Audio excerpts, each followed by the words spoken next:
You may know the town of Oriental by either its boats or dragons, but there's so much more to this community along the Neuse River.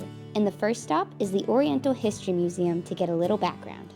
Well, Oriental was always sort of a farm, early farming area.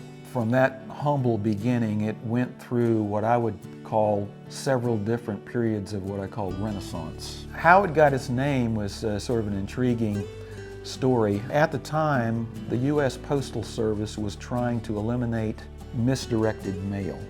The Postal Service promulgated a regulation that required these outlying little towns and areas to come up with their own one-word place names.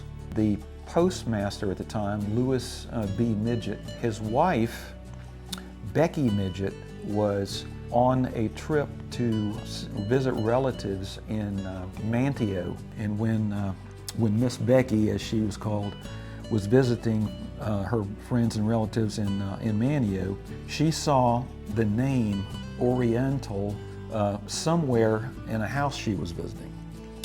And most people, including myself, think that was a name that was on the steamer Oriental that wrecked near Pea Island. Brought the name back to the town, presented it at a town meeting, and everybody accepted it at some point, and that's how Oriental actually got its name. I think around the early 70s, when the area started becoming popular for sailors and recreational boaters, they came up with the dragon motif as a way of maybe promoting an alternative, I guess, vibe for the town. Everybody loves dragons, you know, and of course this is kind of morphed into a big dragon ceremony, you know, and at the end of the year they have the marching of the dragon through town, and then they regularly have these parades with dragons. The dragon lore has grown out of this this thought that you know, Oriental just sounds like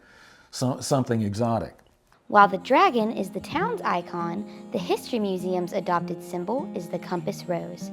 The one painted on the ground in front of the door pays homage to the one that was painted on the top floor of the old town hall, which was my first stop after leaving the museum. During World War II, women stood watch on the second floor and used the compass to report what direction they spotted possible enemy aircrafts coming from. A few of the public buildings from the past, like the old town hall or schoolhouses, are now residential or otherwise repurposed, but the town still makes every effort to preserve and bring awareness to their rich history. Sometimes half the battle of going to school is physically getting there, and in a fairly rural area before cars were widely accessible, that wasn't always easy. Until 1917, when the Pamlico County school system inaugurated North Carolina's first motorized school bus for use here in Oriental. The life of the town is right by the water, where boats bring all kinds of people in and out of Oriental. Cafes and shops are teeming with plenty of interesting folks to meet.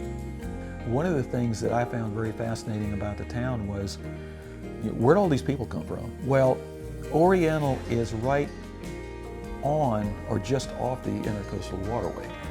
So you have boaters coming north and south that stop over to Oriental. You might be sitting at one of the restaurants here and engage in a conversation from somebody from England or South Africa or Spain or Canada or someplace like that.